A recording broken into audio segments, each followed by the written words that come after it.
Hi everyone, and welcome back to another episode of Titan Sports. I'm Francisco Molina. Hey everyone, I'm Colin Costigan. How's it going? I'm Noah Segovia. And I'm Justin Rosette. We're here to get the ball rolling to provide you with your weekly sports updates. Welcome to Titan Sports.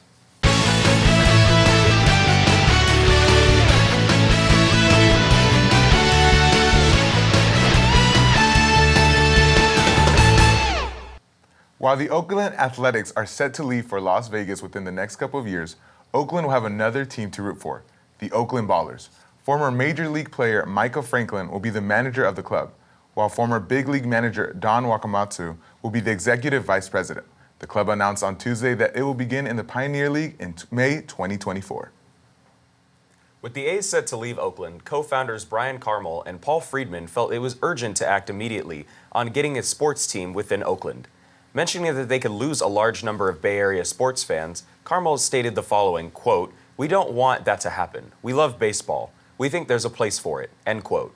So far, $2 million has been raised from investors for the club. The club has signed 9 players as they look to continue to fill up the roster until the start of spring training. The Ballers will play their first home game in July 2024 at Laney College, a community college in Oakland, with the community college set to be the home for the Ballers for 48 of the 96 games that the club will play. Renovations will be made in order to accommodate up to 3,000 fans. Friedman stated the following, saying, quote, "We're not here to replace what we lost. We mourn what was lost. What we're here to do is say there's a tradition in Oakland. We get to come to continue that. We believe when Oaklanders come together, nothing can stop us," end quote. The Oakland Athletics will remain in the Bay Area until they make their move to Las Vegas in 2025. Golf megastar Tiger Woods announced that he would return to the competitive golf course earlier in November by playing in the Hero Road Challenge in the Bahamas. This will be the first time Woods will participate in competitive golf since the Masters earlier this year in April. Woods also serves as the host of a 20-man tournament.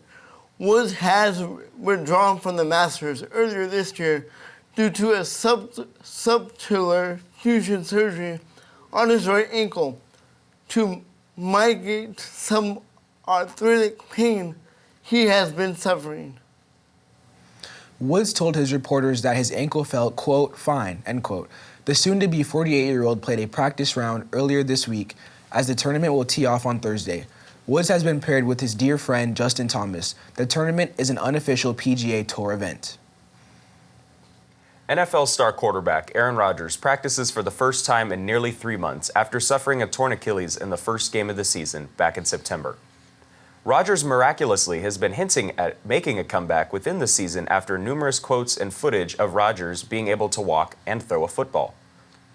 Rodgers has been determined to make his comeback later in December against the Washington Commanders. No NFL player has returned from a torn Achilles within a 5-month period, and if Rodgers were to return for the Jets on December 24th, that would only make it 3.5 months since his injury. Rodgers and the Jets have not made any official decisions on whether Rodgers will return this season, but Rodgers appears to be back and practicing for the New York Jets. An ongoing investigation is taking place only half an hour from Fullerton. Claims that an Oklahoma City Thunder guard had an inappropriate relationship with an underage girl are being investigated by the Newport Beach Police Department. This past Wednesday, the Newport Beach PD confirmed that an open investigation is underway for Oklahoma City Thunder guard Josh Giddey of having an improper relationship with an underage girl. Giddey, the Thunder's first-round pick in 2021, who was also named to the All-Rookie second team that year, has his career in a balance beam at the moment. The NBA spokesman Michael Bass said that the league is also investigating the situation. Newport Beach Police Sergeant Steve Orberon issued a statement Wednesday that the department, quote, aims to ensure a fair and thorough investigation process while maintaining the privacy and dignity to everybody involved, end quote. At this moment, there are no further updates on the case, and investigators will continue to be made by authorities. The Anaheim Ducks haven't been flying as much lately this season. The Ducks faced off against the Vancouver Canucks this past Tuesday night, which resulted in another loss for the record. The Anaheim Ducks clashed at Rogers Arena on Tuesday to face the Vancouver Canucks. Brock Besser opened the game with a goal on the Ducks and finished the night in style on an empty netter. With 2 goals, Boser took over the NHL's goal-scoring lead. Vancouver handed Anaheim a 3-1 loss on the road. Canucks give the Ducks their 7th straight loss. The Ducks have suffered their 7th straight loss, but the Pacific Division is seeing good improvement from the teams like the Kings, Flames, Oilers, and even Seattle. The Ducks hope to put on a good game at CSUF Ducks Night. The Tyne family will be at the Honda Center for Cal State Fullerton tonight to watch the Ducks face the Colorado Avalanche. All right, stay tuned for our roundtable discussion coming up right after the break.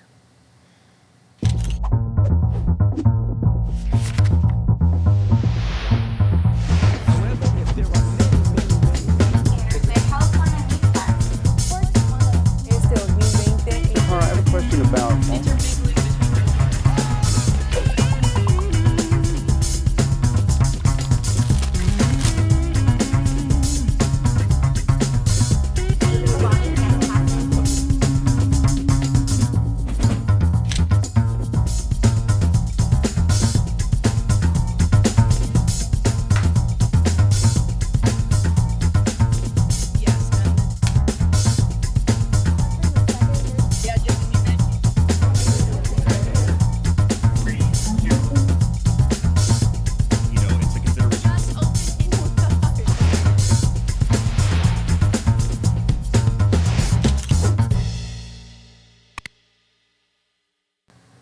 All right, so first off, we learned about the Oakland Ballers. It's going to be a new, what you had mentioned, independent team in Oakland. My question to you guys is, do you believe, we've seen the limited fan support as the ownership of Oakland's really plummeted the last few years. Do you think there'll be enough fans to help support this new team? I think it'd be difficult to say. It seems almost like it's like a second-tier effort to try to make some noise, especially because this team has been ripped. This city has been ripped apart in the sports industry. They lost the Raiders. The Warriors are not playing in Oakland anymore. They're playing in San Francisco. And now the A's. I think it's just an attempt to try to keep some kind of livelihood for sports. But I guess we'll see. We'll see how it goes, how the Bay Area takes this new news. Yeah, I think it's cool for the fans, to be able to have, even if it's not a major league team, be able to have a sports team since you said so many have been taken away. And I think maybe only the super loyal A's fans will be a fan of the Ballers, because a lot of them will be like, why would we support a minor, not even a minor league team when you guys took away our actual team? So I think it's a cool thing to try to salvage the sports in Oakland, but will they have a great fan base? Probably not, unless they're really good, but we'll have to see on that. From my perspective, I want to see if the Ballers organization will spend enough money to have a good product on the field, because knowing what the Oakland A's did with like the Moneyball style, not spending enough money, I want to see if the organization will actually provide the team with enough players so they can have a good product on the field. It'll be really interesting to see where this team goes. But moving from the diamond to the gridiron, Aaron Rodgers' Achilles injury. I mean, what did we say? 3 months? Unheard of. Like, I think I forgot who mentioned it. It was like 5 months was the most recent recovery. Yep. But considering where the Jets are right now, they're 4-7. They're not a playoff team. They're not playing like it. They don't even know their quarterback situation yet. And thinking about where they are in the season, do you think it's like really too risky to try to get Aaron Rodgers out there and try to have him at least play a little bit at the end of the regular season? Absolutely. I don't see why there's any rush to even be putting him back on the field. Like you said, they're 4-7. They're not even in the hunt for making the wild card. Why are you going to have your most expensive, your most valuable player have the risk of getting re-injured? And we know that a lot of these athletes, when they return from the Achilles injury, they never come back the same. And their whole body, it usually comes injury after injury.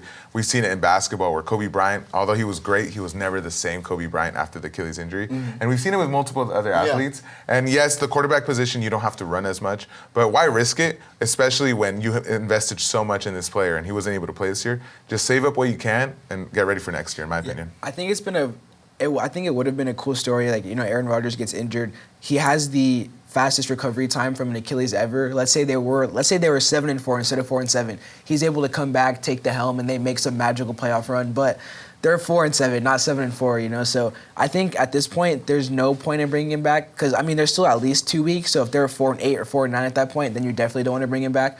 But the upcoming games they have, they're playing against the Falcons, Commanders, Browns, Patriots, and Texans. There's some winnable games.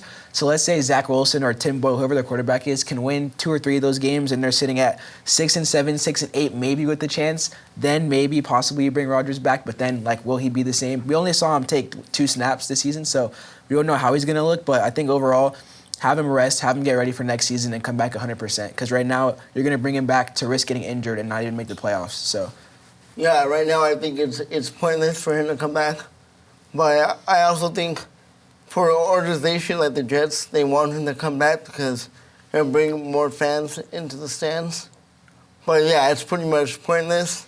Get your draft pick, regroup for next season, and move on. The biggest concern I have is that Aaron Rodgers is going to want to play. We all know his temperament. Like, you watch the Pat McAfee show. I've gained a lot of respect for Aaron Rodgers watching those clips. He's a really entertaining personality, a good person to have on the show. Mm-hmm. He is going to want to come back as soon as he can. That's what his whole goal has been. So I think it'll be interesting to see, because I don't feel like the organization's going to want to push him, but they're not going to tell Aaron Rodgers no. Yeah. So I think that'll be interesting to see where that goes. And it brings up another question as well. So we've seen this recovery. It's record-breaking recovery. I mean, he's standing on his foot, putting weight on it. And there's sources that say that it's because of the stem cell. That he's getting his procedures done with stem cell. Do you think that his experience is opening up another opportunity for future athletes when they get injured? I definitely think it is. And because it was this one of the first times that this has been done, at least that I know. I think there's not that much history of this procedure being done. Yes. And I wouldn't be surprised that it would be Aaron Rodgers, because we know some of the off-season stuff he's done. So I'm not surprised that it would be him. I think if he's able to, because if he gets re-injured in the first couple weeks, then we're going to look back at this why? Who somewhere along the line, who did this? Why? Was it even worth it? So that'll be I think, to your question, I think it'll just be, it'll be to be determined, really. Right. Yeah, and I think the athletes will use Rodgers as they're getting paid to see if he's actually capable of playing on the Achilles. All right, and now moving on to a really unfortunate story with the Josh Giddey investigation. There's been a lot of reports. I mean, you look over, you see a bunch of different things. Some saying he's beat the allegation, some saying they're still investigating. What I do know is that it's sort of hit a roadblock, because the girl and her family are not cooperating with the police. Right. So if you consider this, we've seen that he's still playing. And it's been a lot, fans have been booing him every time he touches the ball. Do you really think it's a good idea for him to still be playing like he is right now? I think what the NBA is doing is they're being very careful.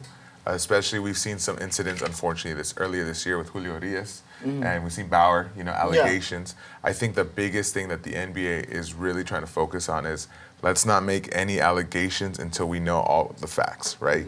And I think the Oklahoma City Thunder have talked with him and his camp, and they're like, don't respond to anything, don't say anything, just stay quiet until this investigation is done. And I think with this roadblock, it's just going to make the process even larger and longer. So we'll see what happens. But I think the NBA is handling as best as possible, because they don't want to make the mistake that if this individual was making false allegations, the reputation of this player can be ruined. And we already you said it. We're already hearing the boos. It's going to come with the backlash. So now I think the best thing they can do is just wait and see until all the facts are presented. Yeah, they don't want to be like what the MLB did to Trevor Bauer, jump to a conclusion and give him a suspension. Like you said, what the NBA is doing, waiting back, looking at all the facts first to make their final conclusion, is very good on their point of view. I think just, like you said, an unfortunate situation. I think it was obviously really random. It happened 3 a.m. on Thanksgiving morning, so waking up in the morning and seeing that news was just whoa, it's something that, obviously, we don't know these NBA players, but I feel like someone from Josh Giddey, who seems like a likable person, you wouldn't expect that. But I think overall, I think like you guys said, it's good that the NBA isn't jumping to any conclusions or making him not play right away. But I also think it's potentially very dangerous. Imagine being these are serious allegations, of having relations with an underage girl. She's alleged to be 15, 16 years old, and he's 21. So very dangerous, but I'm looking at it from the eyes of one of his teammates. Imagine being in the Thunder locker room and you're still, being in the same locker room and, playing with this guy who could possibly be, So it's kind of from that perspective, and also kind of putting him at danger as well, because you don't know if one of these fans from the opposing stands is gonna run on the court or, like pose a threat to him or the other Thunder players. So I think overall it's very dangerous. I think right now they're doing a good job of keeping it under wraps because he's not said anything, the Thunder haven't said anything. So I think it is dangerous to have him playing, and I'm not so sure if he still should be. But I think, like you said, it's at least good that they're, not doing anything until they find out all the information, and then they'll be able to proceed from there. Yeah, and it's just really disappointing hearing all this because I know you've mentioned it, the Thunder have a really good young core, and it's like, you'd think nothing could happen. Like, they're such a young core, and then something like this happens, it's like, why? It's like, this throws off the team morale, and what you mentioned with the teammates, like, how are they going to react to that? Like, you can't, you're sharing the locker room with somebody that could potentially be a pedophile that you don't know about, and it's just like, I really feel bad for, like, his teammates, I feel bad for the fans, because it's like, I don't want to say that he doesn't seem like a bad player, but you never know. And it's presenting this new situation for Commissioner Adam Silver, right? He came in, took over from David Stern. Right. David Stern was very strict. He was very strict. By the book. Very by the book. And Adam Silver laid back, right? Very laid back. But now these new generation of players are causing incidents to almost are forcing him to be more strict and more firm with these rules. We saw it last year with John Morant. Yeah, and moving on to more positive news, I know you mentioned bad NBA coverage. Right, the NBA in-season tournament, we're gearing up for this quarter semifinals, and we've seen a lot of action between the courts, the close games, intensity. Being a Kings fan, really stressful game to win our group. That was a very ugly win, but I'll take it. What are your thoughts of the NBA's inaugural in-season tournament? I love it. The players seem to be into it. That was the biggest concern is, are they going to show the passion? Are they going to actually want to win this tournament? And obviously when $500,000 is waiting for you on the other side, that's a very good incentive. But I love the energy it's bringing. I think it's been entertaining so far. And they can the only way up, right? So there's only one way up to go from here, and it's been successful so far. Yeah, you said the thing about energy. I don't know if you guys saw the Celtics game. The head coach kind of like on purposely, fouled the center just to get those points up in the standings. So I think everybody is involved, everybody's engaged, and everybody loves it because the money is making everybody happy. You know what I mean? That's right. Money. I think when it comes to these new things like the play-in tournament or now the in-season tournament, I think all Adam Silver needs is for the players to buy in. Because for the play-in tournament, at first, like LeBron, are bashing it. They're like, man, but then, of course, the Lakers end up in that tournament. LeBron's, he's like, they're going for it.